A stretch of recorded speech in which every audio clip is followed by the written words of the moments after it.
ગામડાની શાંતિ અને લીલાછમ ખેતરો છોડીને જ્યારે રાઘવ શહેરની ટ્રેનમાં બેઠો ત્યારે તેની આંખોમાં હજારો સપના હતા.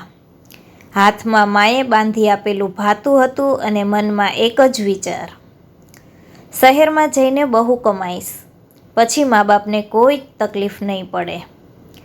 રાઘવ અમદાવાદ પહોંચ્યો. શહેરની રોશની અને ઊંચી ઇમારતો જોઈને તે અંજાઈ ગયો.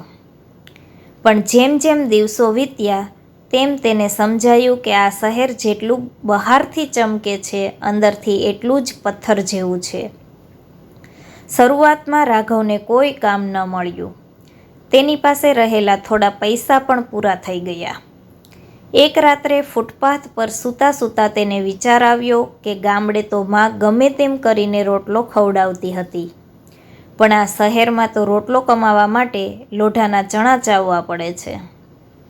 અંતે તેને એક બાંધકામની સાઇટ પર મજૂરી કામ મળ્યું. આખો દિવસ તડકામાં ઈંટો ઉપાડવી અને રાત્રે થાકીને લોથપોથ થઈ જવું એ તેનો નિત્યક્રમ બની ગયો. શહેર તેને કમાણી તો આપતું હતું, પણ તેની શક્તિ નીચોવી લેતું હતું. એક રવિવારે રાઘવ એક મોંઘી હોટલની બહાર બેસીને પોતાનો સૂકો રોટલો ખાતો હતો. તેણે જોયું કે અંદર બેઠેલા લોકો અડધું જમીને બાકીનું બધું ડીશમાં એમનેમ છોડી રહ્યા હતા. તેને એ જોઈને બહુ દુઃખ થયું. તેને યાદ આવ્યું કે તેના ગામમાં એક કણ પણ વેડફાતો નહોતો. તે જ સમયે એક નાનો છોકરો તેની પાસે આવ્યો અને પૂછ્યું, કાકા, બહુ ભૂખ લાગી છે, થોડું ખાવાનું આપશો? રાઘવે હસતા મોઢે પોતાનો અડધો રોટલો એ બાળકને આપી દીધો. બાળકના ચહેરા પરની એ ખુશી જોઈને રાઘવને સમજાયું કે શહેરનો રોટલો ફક્ત પેટ ભરવા માટે નથી, પણ જો વહેંચીને ખાઓ તો એ પુણ્ય પણ આપે છે. વર્ષો વીત્યા.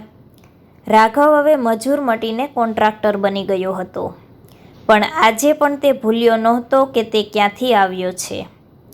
તેણે પોતાના વતનથી આવતા યુવાનો માટે એક નાની મેસ શરૂ કરી, જ્યાં કોઈ ભૂખ્યું ન રહે.